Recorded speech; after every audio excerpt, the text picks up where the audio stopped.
it is past time that I should have done that. I should have done that like last week or something. So a miracle has happened.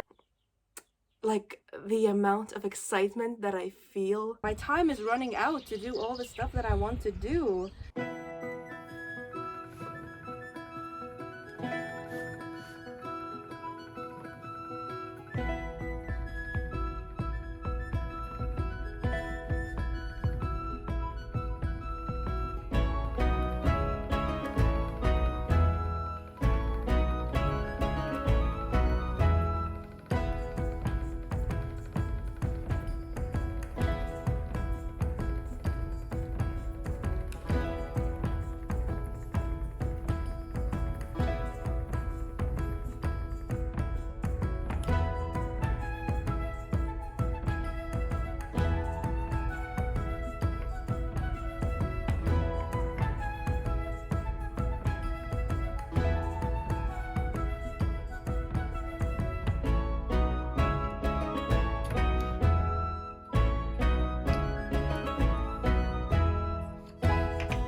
So now I have three skeins of pretty uniform yarn, and it's pretty similar in thickness to the ones that I have already made, especially the one that I dyed with the avocado and the pink.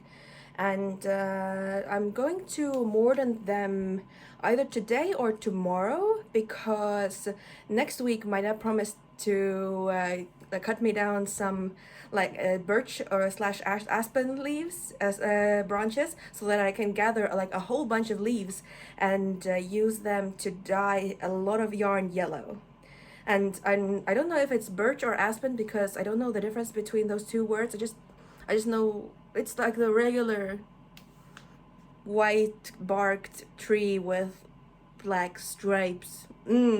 I'm probably going to use those two words interchangeably, but yes, I still have some work to do. I will definitely be dyeing all these three, plus this already mordanted skein with the birch, but I'm going to do it differently. Because I want to dye some of the skeins twice, I will be using the birch dye in two ways. One will be that I will be putting two skeins just to simmer for a long time in the dye, so that it gets fully saturated with the yellow dye.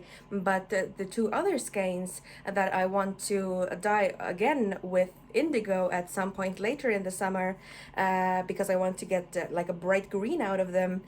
Those I'm only going to be keeping in the dye pot for like 10 to 15 minutes, so that the yarn doesn't get like fully saturated with the yellow and still is capable of like grabbing onto some blue dye from the indigo later on as well.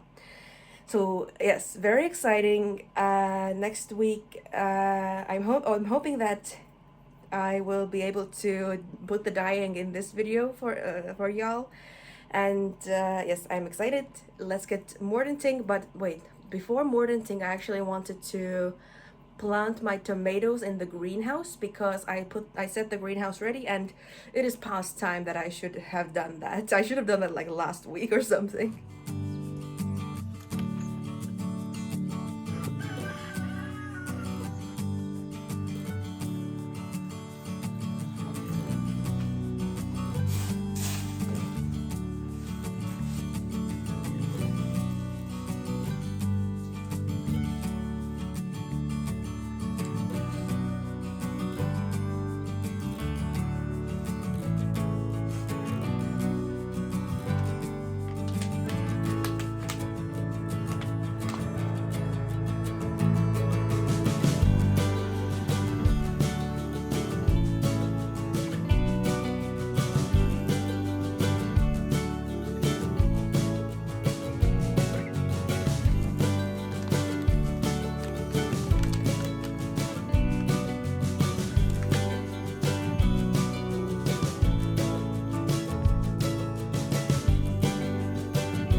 greenhouse, spent several hours in the greenhouse, but the results are magnificent.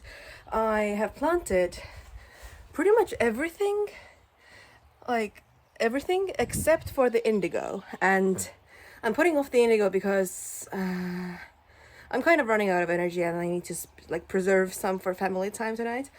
So I planted all of my tomatoes and the majority of my basil. And the basil that I didn't plant is going to my mom's garden. And then I planted all of my peppers. And those 6 are the peppers that I raised from my own seeds. And these 4 are the seeds that are like hybrid seeds directly from the pack.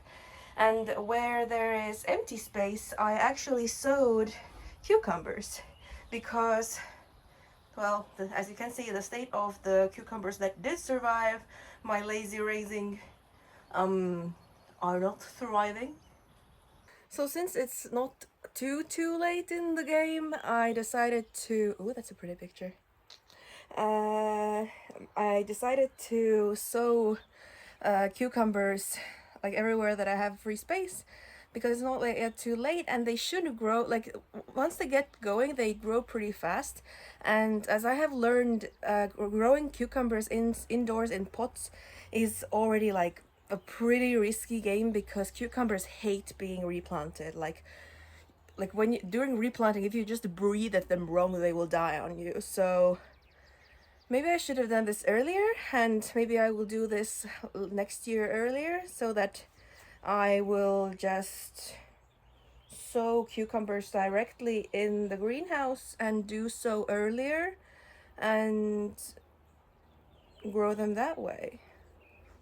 I'm continuously learning. It's only my 3rd year gardening. Also, a miracle has happened and Cardi B has stopped being broody, or at least she has stopped like sitting on their nest. Because last night, very surprisingly, after the walk, she just stayed like, ooh, stork, swamp stork, whatever those are called.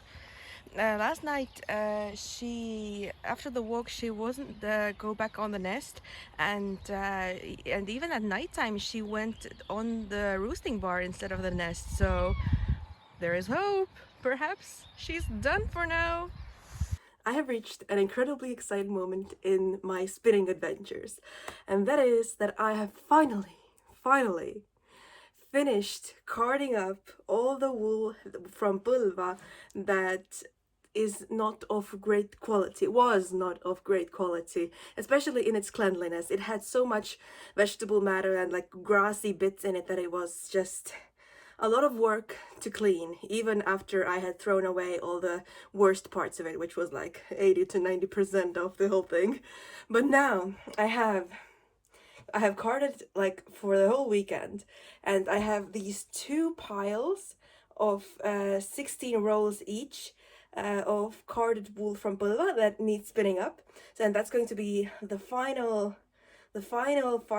yarn of the Pulva wool, which I got a lot of yarn from that wool. So it's like an end of an era. But what I am most excited for is getting to work on the big fleece that I got from the other side of the lake, that is just from completely local and beautiful. It's beautiful. Like this is what the wool looks like up close. We have some crimp going on, and as you can see, there is such minimal vegetable matter in it. There's like, it's like almost perfectly clean, and like the amount of excitement that I feel knowing that I will be getting to work with this beauty now for like the known future, because this is only half of a fleece, and I got an entire 200-liter trash bag full of fleeces, like stuffed full. Like I pressed on there when I got them. So I'm so happy. Oh, I don't even know if I'm going to spin now or if I'm going to start the carding the new stuff. Oh, and And also, my dad just texted me. He said that today is the day that he's going to get me a whole bunch of birch leaves, birch branches, or he might just chop down an entire birch tree.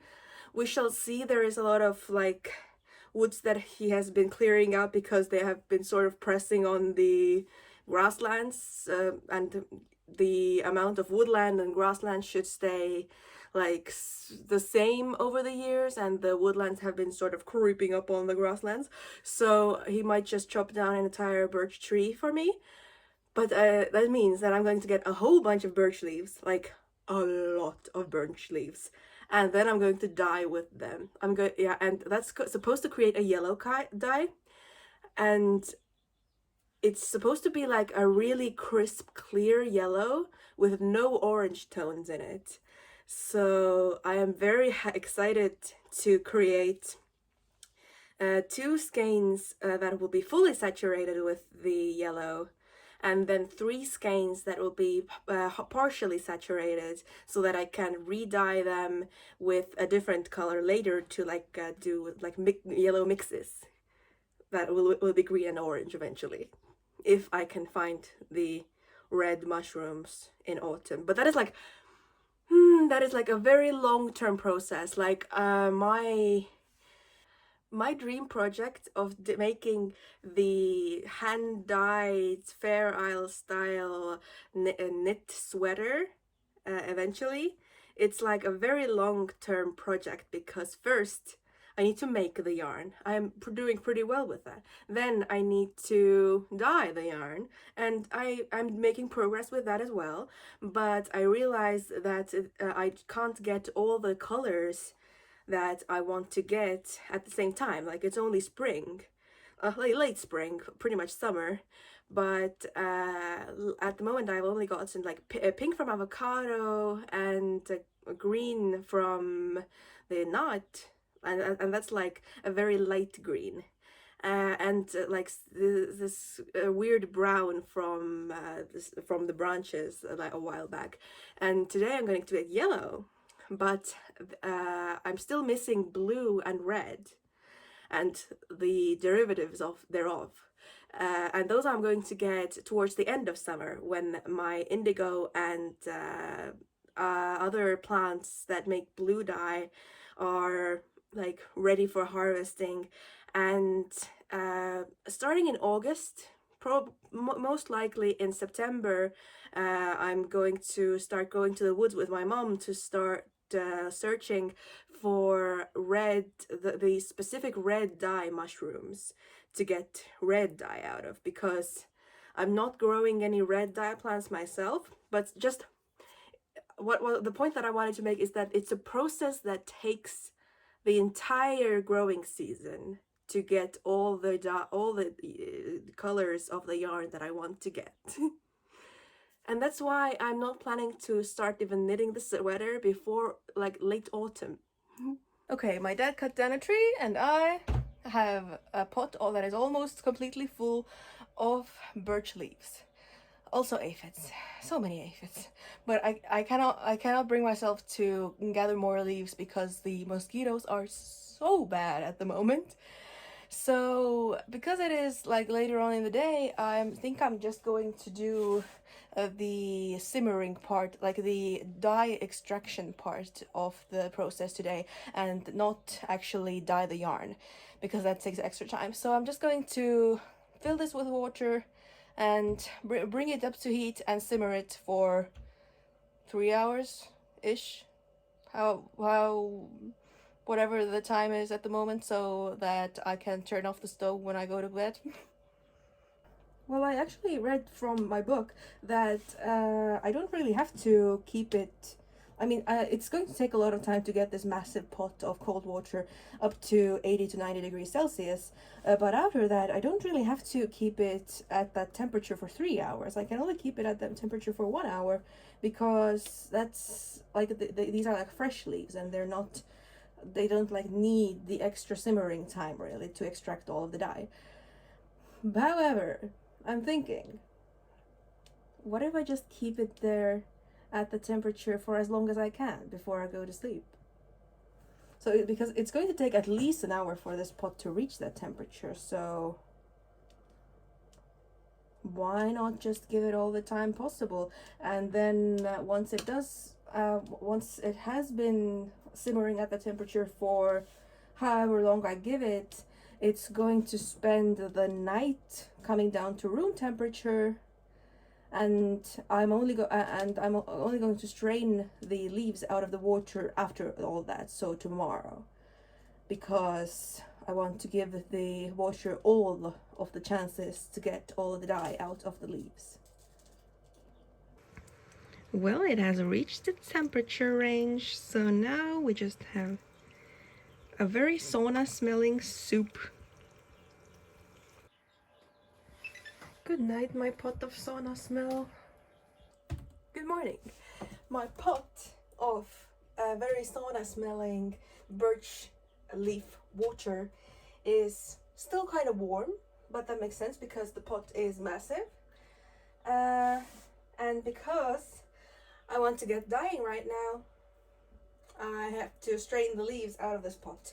But because there's way too many leaves to strain out with just a sieve, I will be taking out a bunch of these leaves by hand. And wait, actually, yeah, I'm going to first I'm going to take a bunch of these leaves out by hand. Okay, fortunately the water is not too hot for my hand, so that I can strain out the water from the leaves. Ooh, it's really yellow. I can strain the water out of the leaves, and once I have removed like a considerable amount of the leaves, then first I will empty this bucket from the leaves, and then I will clean it because it does have a lot of dirt in it. Then I will get the leaves, then I will pour this pot over into the bucket over a strainer, and then we will end up with nothing but the yellow dye water. Okay, I have my strainer, so now we pray and we pour.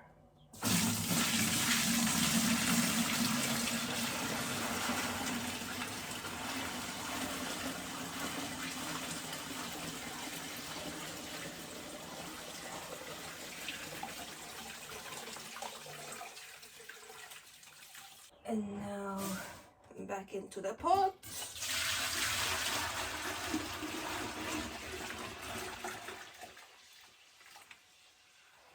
Now my smart book here tells me that this needs to be heated up to 45 degrees before I can add in the actual yarn. And I really hope that I have enough water for all the yarn that I want to dye, because I want to dye two skeins of yarn like fully saturated, so in the way that once this reaches 45 degrees, I will immediately put in the two skeins of water, the two skeins of yarn, and just have them heat up for a long time. And then through either I don't remember, three skeins of yarn that I want to only partially dye, and that means that I will be using actually the mordant water that I have saved from last time. And because I okay, how do I explain this? Because the actual dyeing process happens when the dye water is in the temperature range between 80 and 90 degrees Celsius, I have that is the temperature range that the yarn needs to start getting saturated. But because I have three skeins that I don't want to fully saturate, which means I don't want it to be heating up with the rest of the dye, but also at the same time I can't shock the yarn with a very big temperature change from room temperature to 80 to 90 degrees, because that will felt the yarn. I am going to be heating up that yarn with the mordant water, and then putting like use the mordant water to put it to 80 to 90 degrees, and then it won't get shocked when I put it in the dye water for like 15 minutes only. So that's the plan. I feel very smart for thinking this up. So while this is heating up to 45 degrees, I will also be heating up my mordant water. Okay, looks like the dye pot is at 45 degrees, which means that the two skeins that I have chosen to become fully saturated with yellow will be going in, but at first I have to wet them. I don't actually know why I have to wet them beforehand, but yes, let's go, let's go, let's go!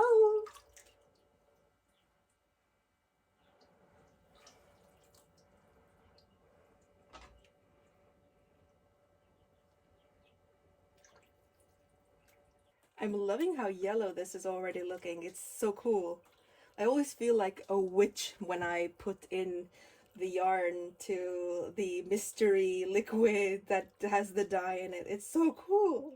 So fun. Oh goodness, I almost forgot about this skein of yarn that I have. This is something that this is sock yarn that I made from the wool that I got when I was in Denmark, and I've already dyed like a bit of this with avocado. So because I want this to become like self-striping yarn for my socks that my mom will make me eventually, I want to dip this part in the yellow dye so that it has some pink and some yellow, and then the rest of it I will likely dye green at some point. But the way that I do this is I just hang it from the handy dandy cupboard knob, and I dunk it in here. Although it's a little bit too short. Yeah, I should make this longer. So now the dye pot has reached 80 degrees, and the pot of alum-y yarn is almost there. It's like 10 degrees off, so but a 10-degree difference is not as bad as like 50. So now I'm going to try to scoop out this yarn while not putting too much alum in the dye pot.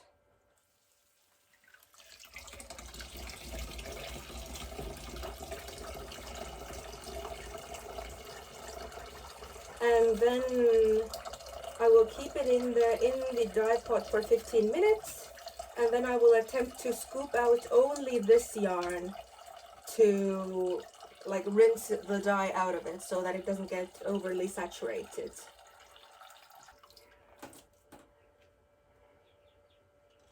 Yes.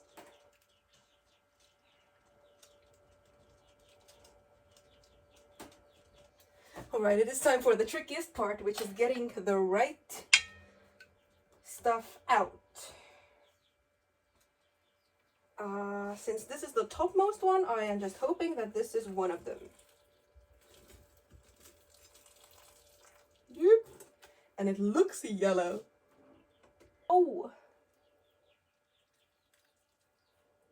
Yes, this is the one with the light green. Okay, this was not as tricky as I thought it would be. And these 3 skeins are going to get rinsed in the hottest water that the sink can manage.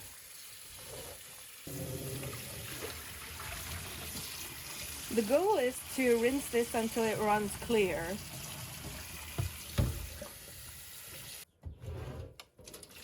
Okay, and this is clear enough, I think.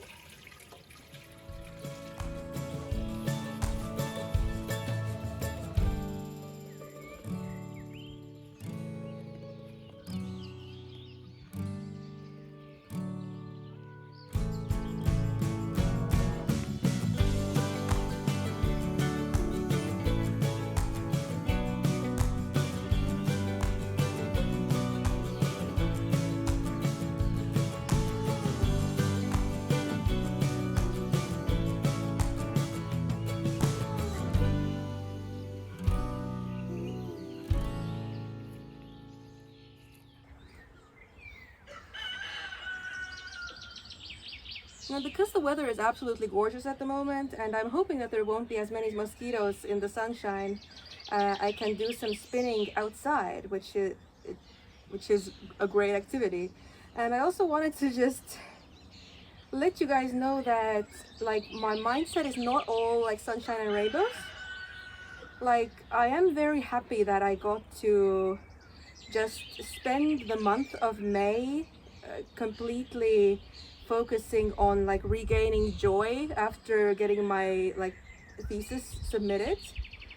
Uh, but unfortunately, May is coming to an end, which means that my like I promised myself that once May ends, I will start the job search, which is in itself a full-time job, really. So I am really dreading that, and because I am really like feeling how my vacation is coming to an end and my time is running out to do all the stuff that I want to do. So like I really feel like I have to do everything before my vacation ends, like everything completely. I mean, like the speed at which I am making yarn and dyeing it, and I mean, partially I'm also doing some stuff in the garden, even though I am really behind on my garden stuff, which I should also get to this week. Uh, I'm doing so much, and I don't think I'm really burning myself out with all the activities. It's just I don't know. I don't know if it is healthy to feel like this time is running out and behave in such a not manic but kind of just anxious way. Like I'm trying to enjoy my time, not be anxious about this time running out. But I guess it's inevitable. It's like the Sunday scaries, but just bigger because it's the whole month of May and this is the last week of May. And I really dread the job search. I just want to get a good job that I like and where I can program and just solve problems and use my expertise in space. Like that would be ideal, but I probably won't find that. Oh boy. Like I know how demoralizing a job search is. I've done it before and it was not great. But at least this time I have a psychologist to help me out with my mindset. I believe I may have messed up a little bit. It is the next morning and the skeins are a little bit damp because it's a really foggy morning. But I think they're like dried enough to tell what the color is going to stay as. So these are the three skeins that these two are two of the skeins that I dyed only a little bit, only 15 minutes, so that I can re-dye them later. And these turned out perfect. They're like a lovely, like dusty yellow, very nice, exactly what I wanted. This was supposed to be the third one of these, but I messed it up with one of the skeins that was already in the water and had been like heating up with the rest of the dye. So I have two skeins that were in the water for exactly 15 minutes, no more nor less. And I have one skein that was first in the water for about half an hour while it was heating up, and then 15 minutes. Which means that I mean, like it's not the worst outcome. It just means that I won't be able to dye this one with these two, but that's okay because I was planning to dye two of the half dyed yellow skeins with the blue eventually, so that I can get a green. So I'm going to use these two dusty yellow ones for that, and use one of them to dye with red so that I can get an orange. So I can use the mess up one for that. So fine, it's okay. Like, I can work with this. And these two are very, very well saturated, and these are the ones that spent the entire time, like not the entire time, but a very long time in the dye pot. So these are like very bright yellow, which is lovely. It's very nice to see. And yes, I have ended up with three different uh, yellows. I still like, because I have once again put way too much of the dye stuff, aka the leaves, into the pot, which means that I have a lot of like dye still in the water, which means that I am once again going to be freezing a 5 liter vat or a canister with the dye stuff. Just because I don't want to throw it away. It's like the springtime leaves of the birch tree are the best leaves to dye with. So I won't be getting of dye material with of birch leaves like any other time this year, and I have already spent all the time getting the dye out of the leaves into the water, so that I don't want to waste it. So I'm just like, while some people may be using their freezers to freeze food, I use my desk freezer to freeze dye water.